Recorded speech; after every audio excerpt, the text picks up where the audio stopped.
It's cold. It's a Tuesday night. It's Championship football. Norwich City taking on Plymouth here this evening. And we can jump, I'm pleased to say, straight into the team news. This is how Norwich City line up this evening. It's Angus Gunn in goal. Stacey, Duffy, Doyle and Kruzene is the back four. Kenny McLean back from that 4-game suspension. He's in midfield with Jakob Sorensen and Emiliano Marcondes. It's Forsen, as was the case on Saturday, on the right. Saints on the left. And Antti Sienats gets another go up front. So, a couple of changes there. Anis Ben Slimani drops to the bench. Obviously, he was replaced in the final stages of that draw at West Brom with what was cramp, I think Anis said, didn't he? And also spot on the bench for Ashley Barnes. So, I'll run through that Norwich City bench in full. It's George Long, Grant Hanley, Brad Hills, Liam Gibbs, Anis Ben Slimani, Oscar Schwartau, Kate Gordon, Onel Hernandez, and Ashley Barnes. It definitely looks a lot stronger than it did a few weeks ago. Paddy, let's start, I guess, from the back, and we'll work our way forward. Ben Kruzene, I mean, it was probably a shoe-in, wasn't it? It was never going to be anyone else after Callum Fisher's fifth yellow card on Saturday. Yeah, I was going to say, Connor, yeah. We were looking a bit dark there down one side of the screen. Yeah. I hadn't pulled the camera. No. We'll let you off. You've had a few days off. I mean, bowled at him yesterday. It was pretty, he more or less gave the game away, I think. Not that it was a huge surprise that Ben Kruzene would be starting tonight. I'm just going to jump across because the Plymouth team has appeared in front of our face. We'll get it up in full in a moment, but immediately my eyes are drawn to the fact that Morgan Whittaker is not in that matchday squad at all for Plymouth Argyle. So they are going to have to go without Morgan Whittaker. We'll maybe pick up on that a little bit later, but sorry, Pat, carry on. Because he drew a parallel with Jack Stacey and said what we need is a Jack Stacey style response to probably feeling I should be getting a few more minutes than I have. I've had to bide my time. Tonight, here's your opportunity. Callum Fisher is unavailable. He's certainly grabbed his opportunity at Stacey's expense this season, but as soon as he picked up that booking and you're thinking, well, what are the other dynamics in play? Doyle switched back out. I said on the podcast at the weekend, for me, he's a centre-back now. He's not a left-back. He gets exposed too often, really, for me. His lack of pace, certainly an isolated one-on-one situation. So I don't really want to see him at left-back anymore. I think he's better in terms of the areas of the pitch he can get into, and that was demonstrated by it was his trigger run for the second goal at the Hawthorns. He can pick the ball up and get into more central areas with his passing range. So if it's not Doyle, who was it going to be? Well, Sorensen, but that was 2 or 3, 4 seasons ago now when he starred at left back in a makeshift situation. So that didn't really feel like a viable option. And obviously further forward with Slimani maybe not ready to go again, he was needed in central midfield. So yeah, really he was the last man standing for me. And I thought in the cameos he's had, he's had 4 starts now, Ben Kruzene. He's had 6 substitute appearances, but his last start was, I think, September the 14th off the top of my head. So that is quite a long time. So he must be desperate to come in tonight at home against a team who you would hope Norwich will be able to impose themselves on and show what he's all about, as he has done in the cameos that he's had. So, for me, thank you. I'm looking forward to seeing what he's got, and hopefully we do get a Stacey style reaction from him, because that would give Giannis one of the nicest selection headaches. And he's had too many of those of late, has he? What with injuries and suspensions. Yeah. Plus, I always think when you're getting into discussions and you're talking about potentially making 2 changes for the sake of making 1. If you've got a natural option there, and it allows you to retain a lot of the back 4 that you went with on Saturday, I don't really see why you wouldn't do that. And like you say, I actually think he was probably initially quite hardly done by when he came out of the team for Doyle to go to left back, and there's been some positive stuff. I think the interesting element for me is how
Right.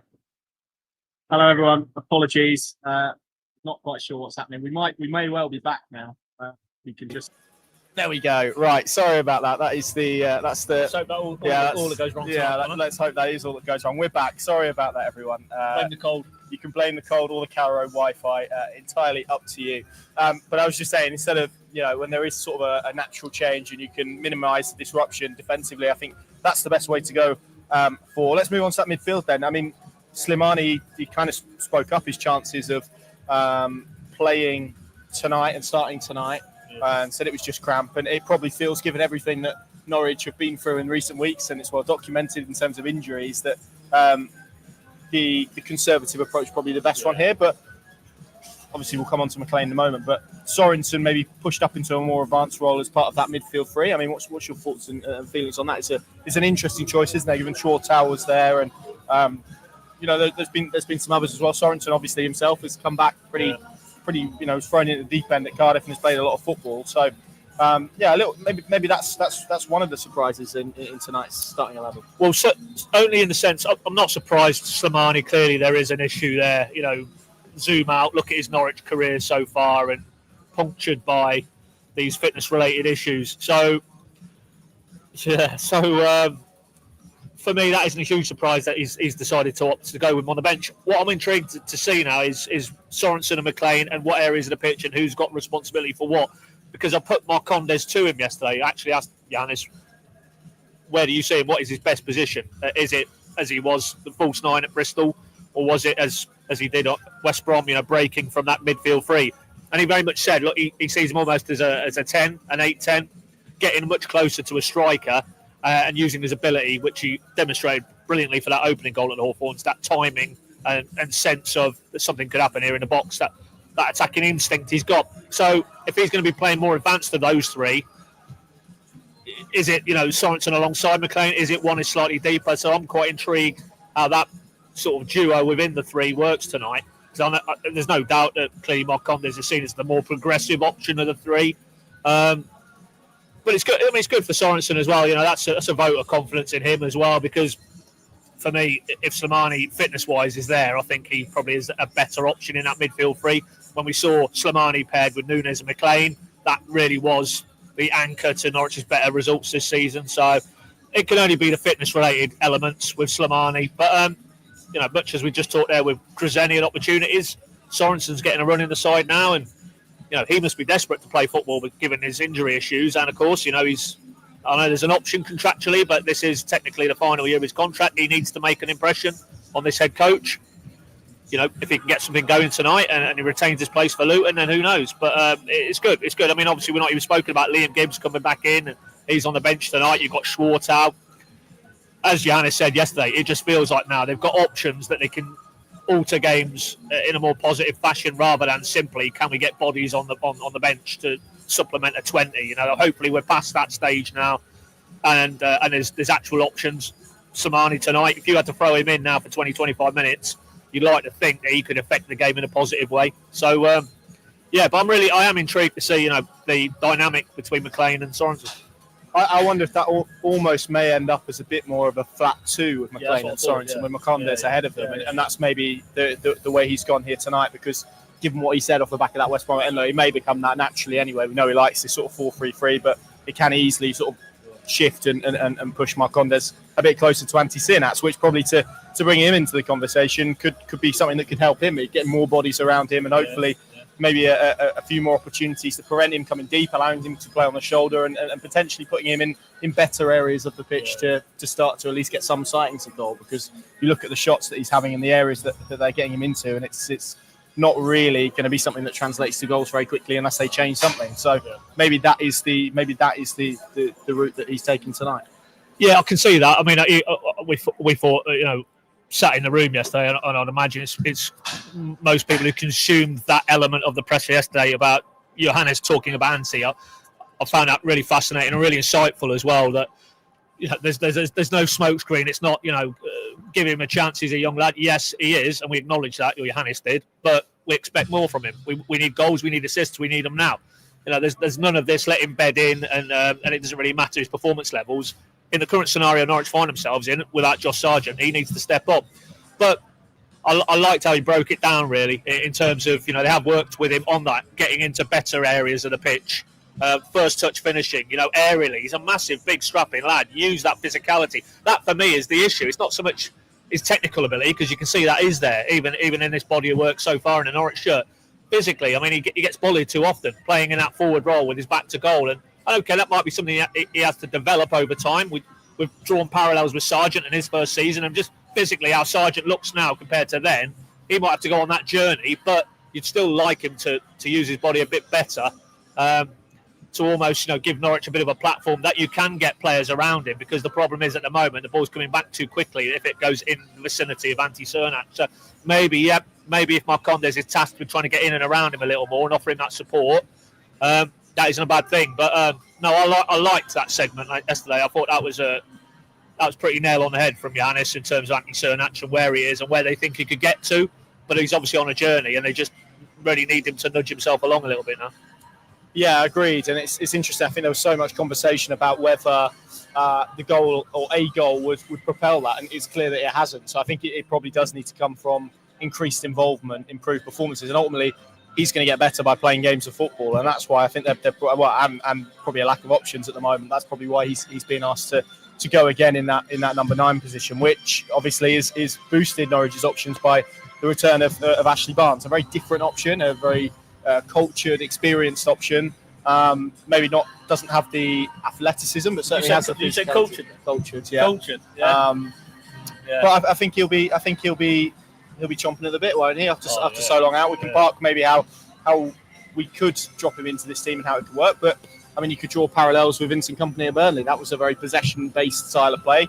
He played as a false 9. They're quick wingers around him, and it worked for the season. And I remember them coming here, and they were very good that day. So he can play possession-based football. He's proven that he can do it. It's just, I guess, where he's at in terms of physically and where his body's at. Obviously, we're not going to see a lot of him tonight. But I think this run of games, it's going to be interesting to see how much he's used, how he's used, and whether he can affect games maybe to the extent that he did at points last season. Well, you say affecting games. I think Johannes again spoke about his ability or his influence in and around the group day to day, cultures, setting the right behaviours, and just narrow that down. Anti-Cernat could do worse than spend a lot of time in Ashley Barnes' company to learn the dark arts, should dare one say, but more the craft of being a championship striker and what it takes, and some of the elements that maybe he doesn't have naturally or come naturally, but he could develop by leaning on Ashley Barnes. You speak to Josh Sargent, you speak to Adam Eder when he was here. They really enjoyed almost learning from Ashley Barnes. And yeah, Ashley Barnes, the player, I think we'd all agree probably it's not going to come in and rip it up and have a Sargent style impact in terms of goals and assists, because that's not what we've seen while he's been here. That's not what we've seen really in his career. He had a great partnership with Wood, wasn't it, at Burnley? And what he is just a very infectious type character. And I'm sure, and that was really where Johannes was coming from on Saturday. He said, look, I was almost tempted just to bring him with the group, just for his influence around the group. And tonight he's in the changing room. He's on the bench. Johannes said he could do 20, 25 minutes. And I think over these next few games, while we wait for Sargent to come back, I would expect him to get some action. Whether it starts, whether it's off the bench. And I think in the right conditions, if they play to his strengths, then he is, as Johannes said, he's a very intelligent footballer, game intelligent. He's been around the block plenty of times now. He knows what it's all about. And there's one thing you would guarantee, if he's on the pitch, those defenders who he's up against would know he's on the pitch. And off the back of that, you get the right sort of shape around him midfield-wise and wide areas, then there's no reason Norwich couldn't create chances with an Ashley Barnes in the top end of the pitch. But, it goes back to, I think what we'd all agree is that, whether it's Ashley Barnes, whether it's Anti-Cernat, whether it's Emi Marcondes, they're all pale imitations of Josh Sargent. We all know that. He is as good as, for the type of player he is, he's as good as any in this division. You're not going to really now find the answers to completely compensate for everything he brings you. So it's almost now, can Johannes be very clever, and his coaches, and try and mix and match to offset to as great a degree what you missed with Josh Sargent, and then just hope, as I say, by Christmas, which is what they said at the AGM, that he'll be back in the mix, which isn't all that long to go for now, is it really? No, it's scarily it's not. It's under a month now, which is madness. But plenty of games in that time. Let's bring you the Plymouth team, and then I think we'll do some Kenny chat. They like Grimshaw in goal. That's their back three. Sorinola, Randell, Ganabi, and Bali Mumba, of course, formerly of Norwich City. Wright and Bundu behind Andre Gray, who's hit some really good and hot goal-scoring form since joining them, as Marcondes did Norwich. Really, a little bit of a late addition in the free agent market. Their subbench: Marco Morosi, Nathaniel Ogbeta, Michael Obafemi, perhaps a surprise omission from their starting lineup. Lewis Gibson, Adam Forshaw, of course, who this time last year was a Norwich City player. Madness. Rami Al-Hajj, who's someone that Johannes Oftarup knows well. Caleb Roberts, Freddie Izaka, and Tegan Finn makes up their team. Plymouth as well, it's worth adding as well. I've quite a few issues with injury. No Ryan Hardy, no Sissoko, no Morgan Whittaker, as we spoke about. They've got the worst away record in the division. They've scored 2 goals on the road this season, conceded 17. They've taken 2 points. I think they've won 3 away games since they were promoted back to the Championship. All of those are odds and statistics and numbers that should, in theory, go in Norwich's favour. Of course, all of us who watch football and love football know that it never quite works as smoothly as that, and sometimes that is the catalyst to a little bit of a shock result. So we'll talk about that in a moment. But Paddy, Kenny McLean coming back. I mean, it's been 4 games without him. Norwich haven't won any of their last 10 that he hasn't been in the team for. The last one was a 2-0 win. Any of his last 10? Yeah, the last one was a 2-0 win over Blackburn, where Hanley did his Achilles. I think that was the last game they won without Kenny McLean in the team, and then they went on that really bad run towards the back end of that season where they didn't score a goal here for 5 games or so. So we can see, and we have seen, if anyone's in any doubt about Kenny McLean's importance, just look at the last 4 or 5 games or so. Well, I mean, again, Johannes, keep going back to Johannes yesterday, but more or less said, look, there isn't another midfielder, excuse me, for how he wants to play the game in the Championship, in his opinion, who could come in and better Kenny McLean. There might be 1 or 2 on the same level, but that's high praise indeed. But those stats you quoted there, Connor, graphically underline that in this group of players, he is. I mean, Farker, I think, labelled him once indispensable, one of their Premier League seasons. People maybe scoffed at that, but he is indispensable now. There's no doubt about it, because we've seen the characters who've stepped in at Bristol, at Sheffield, and Cardiff, and it was a pale imitation, really. So massive that he's back tonight. Whether he'll feel he has some making up to do, I mean, not so much the red card, maybe the 3 games, but certainly the FA additional charge. That was clearly entirely on him. So I'd imagine he'll be very keen to come in and carry on where he left off, really, which was leading this group of players. He's got the captain's armband again tonight, and he is the leading voice in this group of players, on the pitch, off the pitch. Giannis has spoken earlier this season about he's almost his eyes and ears on the pitch. He's very, at his experience level now, he's very attuned to what he needs to be doing in the game. He talked about that yesterday, about not so much what we know he offers in terms of his athleticism and his drive and his industry and his, for some, understated ability on the ball as well, but also just how to break up the game, how to win fouls, the communication for players around him, all those more softer elements that he brings that they've missed. And let's just hope Nunes is back in swift order on Saturday, and we can hopefully then really look to carry on where they'd left off, with the likes of Hull, Watford, Derby away.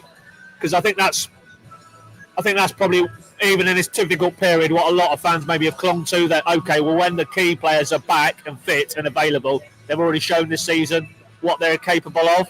And it's far better than what they've produced in these last few games, and Johannes has been the first to acknowledge that. So it's almost like, get tonight out of the way, hopefully get the positive result, get Nunes back in the mix, and then on we go again. And with Kenny McLean, of course, he's got to avoid a yellow card. He's on 4, 1 more, and he, of course, will serve another game suspension, which, for all the reasons that Paddy just outlined, they could really do without, particularly with Luton coming to Carrow Road on Saturday. I think you'd want him now to get a real run of games. That deadline obviously passes after QPR, so he's got essentially this game and 2 others to get through, and then he's safe, basically, and the threshold goes to 10. I think Nunez, Doyle, and McLean are the other ones, because Fisher is obviously serving a ban. Shane Duffy on 3, so we'll see how that unfolds. Paddy, how's it going to go tonight? As you said, it feels like if you were bookmakers, you'd be making Norwich pretty heavy favourites for this one, but we know football doesn't work like that. Yeah. Definitely doesn't know. I mean, I just feel it just feels more positive, a bit more optimistic now with the bodies that they've got back available. Obviously, McLean, the headline one on that. And I think that group of players, they'll have been hurting during this run. You know, West Brom was a line in the sand for me. Back that up tonight with a victory, and then Luton might be a tougher proposition on paper, but there's no doubt that they could end this week with 6 more points on the board, and then you really feel that the momentum's back in this group of players, and with a lot of games between now and Christmas, who knows where that takes them by the turn of the year. So it's an important game tonight, in the context of the season, I think. But I don't think it'll be an easy one. I don't think they'll run away with it. I'm going to go. I've seen somebody there, 2-1 Norwich. I think I'm inclined to come down on that angle. 2-1 Norwich. You? 3-0 Norwich. Right. I think they'll be too strong for Plymouth. I think with Kenny McLean, Whittaker. Yeah, exactly. Louis Gibson on the bench as well, which someone's highlighted. He's been very good for them this year. A little bit of a surprise call that. I wonder how they're going to get themselves on the attack. But obviously with Bundu and who I think caused Norwich quite a few problems in the 6-2, if memory serves, along with Whittaker. I think they're obviously going to have pace. So I think we're looking at a counter-attacking game. And I think that might suit Norwich today if they can sort of play with the quality that we know they have on the ball with some of those key players back. Absolutely. And then it's just about whether or not they can convert the chances. So I'm going to go for a positive result tonight. So there we go. Pinkin.com, the place to go. Sorry for all the technical mishaps. We got there in the end. Hey, that's the way it goes sometimes. It's the perils of live broadcasting these, isn't it? But hey ho. Thank you very much for watching, and of course we'll see you again very soon.